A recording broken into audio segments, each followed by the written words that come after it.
ఒక్కొక్క పిల్లగాని చూస్తూ ఉంటే బాధ అనిపిస్తూ ఉంది. సెల్ ఫోన్ చూపిస్తే అందులో ఫోటో తీస్తే ఆశ్చర్యానికి గురవుతూ ఉన్నారు వాళ్ళు. నాకు తెలిసి వాళ్ళ ముఖం వాళ్ళ అద్దంలో కూడా చూసుకోకపోవచ్చు. వాళ్ళ ఫోటో వాళ్ళకి తీసి చూపిస్తే షాక్ అవుతూ ఉన్నారు.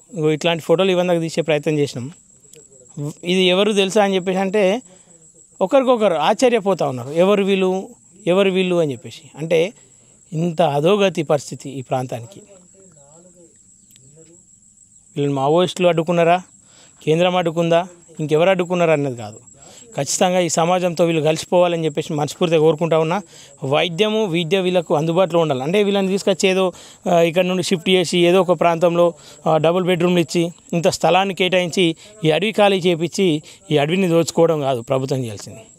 వీళ్ళు ఉన్న చోటికే వీళ్ళకు వైద్యాన్ని అందించే ప్రయత్నం చేయాలి. వ్యాపారాల్లో కూడా వీళ్ళు మెరుగైన పాత్ర పోషించే విధంగా వీళ్ళను ప్రోత్సహించాలని చెప్పేసి కోరుకుంటూ హిడ్మా తల్లి విల్లాను చివరిసారిగా చూపిస్తూ ఎంతోమంది అంటూ ఉన్నారు కదా, మావోయిస్టులు డబ్బులు సంపాదిస్తూ ఉన్నారు,